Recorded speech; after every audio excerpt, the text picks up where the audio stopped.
गोंदिया जिले के डांगुरली गांव से एक दिल दहला देने वाली घटना सामने आई है। 20 दिन के मासूम बच्चे को उसकी ही जन्मदात्री मां ने नदी में फेंक कर मार डाला। 17 नवंबर की रात बच्चे के लापता होने की शिकायत रावणवाड़ी पुलिस थाने में दर्ज कराई गई थी, लेकिन पुलिस की जांच में यह खुलासा हुआ कि बच्चा चोरी नहीं हुआ था, बल्कि मां ने ही उसे मौत के घाट उतारा था। जिला पुलिस अधीक्षक के निर्देश पर जांच तेज की गई और 19 नवंबर को महाराष्ट्र मध्य प्रदेश सीमा से लगी वाघ नदी के पानी में मासूम का शव तैरता हुआ मिला, जिसके बाद पूरे क्षेत्र में सनसनी फैल गई। 17 तारखेच्या रात्री रावणवाडी पोलीस स्टेशनला ही कंप्लेंट आली होती। याच्यामध्ये जे तक्रारदार पती पत्नी होते त्यांनी सांगितले की डांगुर्ली गावामधून त्यांची रातेघरातून त्यांचे 20 दिवसाच्या बाळाचे रात्री 10:30 वाजता अपहरण झाले आहे। तर सदर माहिती मिळाल्याबरोबर रावणवाडी पोलिसांचे पथक यांनी घटनास्थळी रात्री व्हिजिट दिली आणि रात्रीच त्या परिसरात शोध घेतला, परंतु ते रात्र झाल्यामुळे काही पुरावा त्याच्यामध्ये मिळून आला नाही।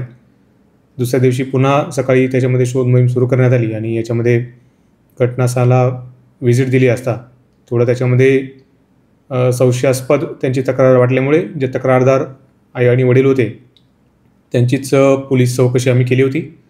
तर त्या चौकशीमध्ये जे बाळाची आई होती त्यांनी कबुली दिली की त्यांनीच रात्री रातेघरातून नदीजवळ जाऊन नदीमध्ये ते बाळ फेकून दिले आहे आणि ते बाळ फेकून त्याची हत्या केल्याची त्यांनी कबुली दिली। तर ते कबुलीनुसार आता ते त्याच्यामध्ये मर्डरचा गुन्हा दाखल करण्यात आला असून ते आरोपी आईला अटक करण्यात आलेली आहे।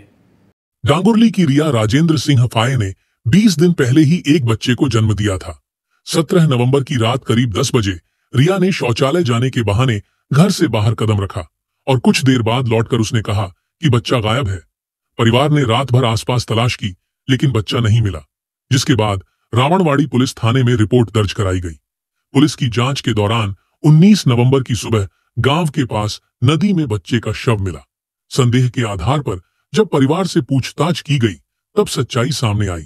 बच्चे की हत्या उसकी मां रिया ने ही की थी। पुलिस के अनुसार रिया शादी के बाद नौकरी करना चाहती थी, लेकिन गर्भ ठहरने पर पति ने गर्भपात की अनुमति नहीं दी।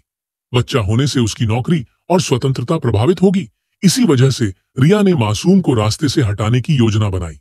17 नवंबर की रात उसने मौका पाकर अपने ही 20 दिन के बच्चे को घर के पास बहने वाली नदी में फेंक दिया।